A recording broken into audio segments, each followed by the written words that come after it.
Hi, I'm Shahab Kaviani, and I'm the co-founder and CEO of CoFounders Lab. CoFounders Lab is a matchmaking service for entrepreneurs. We help people get through the first and toughest part of launching a new business, which is finding your co-founder. We set out to impact the entrepreneurship ecosystem by improving the chances of founders having successful startups, because the single biggest culprit of failed startups are founder-related issues. So we've created a community. It's the largest community of entrepreneurs online who are looking to find co-founders. We also complement that through in-person events in about 20 cities throughout the country and internationally, where we have co-founder matching events. And these two services combine to help entrepreneurs find the best co-founder to launch their businesses with. We started on January 11th, 2011. I'm a little superstitious. I think probably a lot of entrepreneurs out there might be too. Well, we really measure success on the number of companies that were born through the efforts of CoFounders Lab.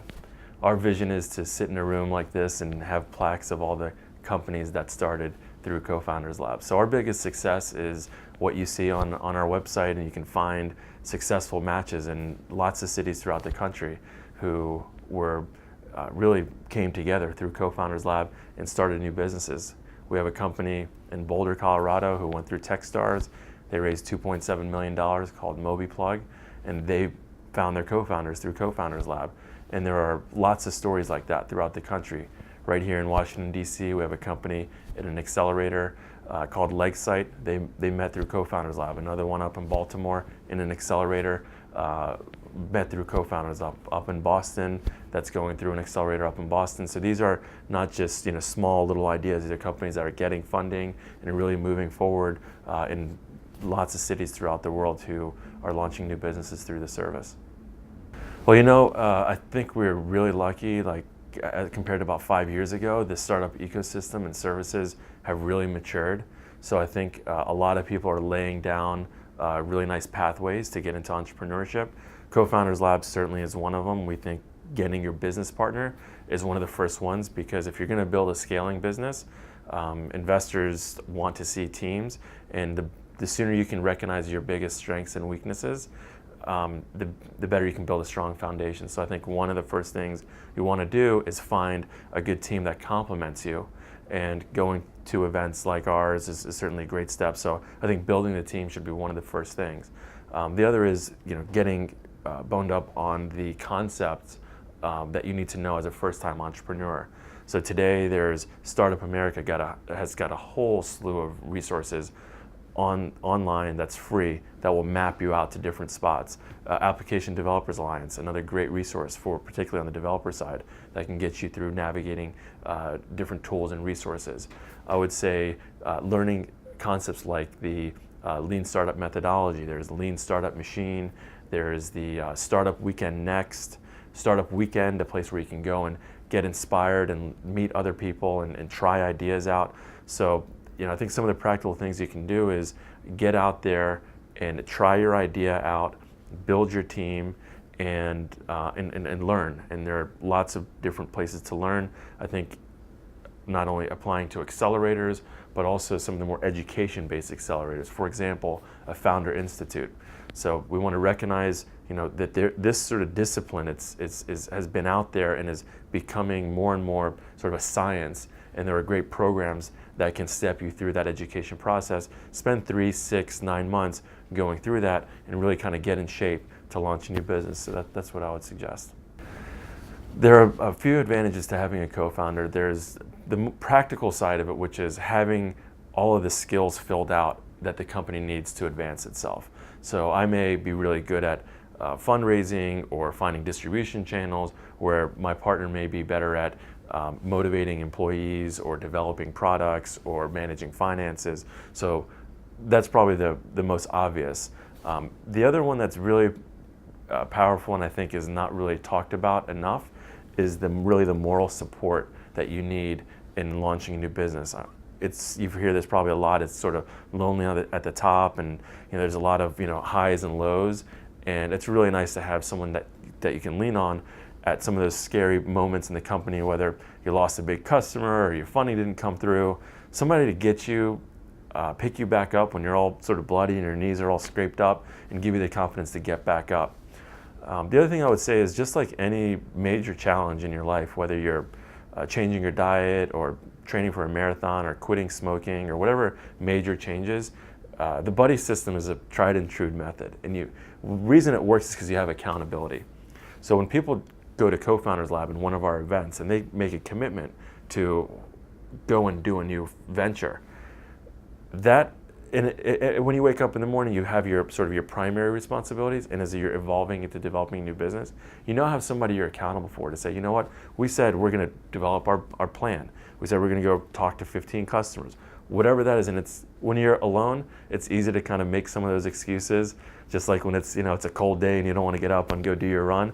Same thing when you're launching a business. That accountability, that buddy system, really goes a long way in ensuring that you follow through and go after the dream that kind of has been percolating in your mind. There certainly are some cases where finding a co-founder is not the best idea. I think back to a founder that I met in Los Angeles who came to one of our co-founder matching events, and one of the things that we say in the opening remarks is be really true to yourself and understand your own personality and whether you're willing to share in decision making, share in the spotlight. And there are just some personalities that aren't really, they're just not wired that way. And she pulled me aside at the end of the event and said, you know what, I think I'm just looking to hire somebody. And I said, it's good that you found that out now, because it can cause a lot of sort of internal turmoil when you're not really cut out to become someone's partner and become a co-creator and have healthy debates and sometimes give and negotiate. And there are some cases where you may have sort of a false sort of harmony, and you want to really get those conversations out in the open. So the sooner you can test yourself out on how good you are as a team player, the better. I would say that 2 or 3 founders is usually better than 1, almost always better than 1. Certainly the investment community feels that way. But there are some folks who just don't really kind of, play well in the sandbox, I guess, and their personality just doesn't suit themselves for that. So that's probably one example. Well, I think one of the best things we've learned is celebrating your successes and being really authentic with the stories that you share, and not talking so much about your company's coverage or buzz or product features, but really illustrating the impact that it's having on your customers. In our case, our mission is to accelerate business formation and ensure that you have the best team in place to execute a new startup.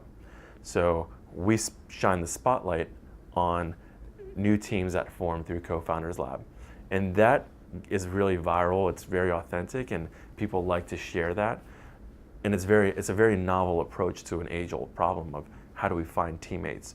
So in our world, we really started celebrating and popularizing and really shining the spotlight on the impact that we've made on real people's lives. So if you're building an application or a mobile device or an e-commerce, really getting into the experience of your customer and then highlighting that and letting them tell that story for you, and just really focus on the impact and success rather than the how you got there and how you're actually executing that yourself, your own company. The entrepreneurship wave that we're witnessing is huge and it's very loud, so we have to work really hard to distinguish ourselves. The way we do it is really, I would sum it up in 2 ways.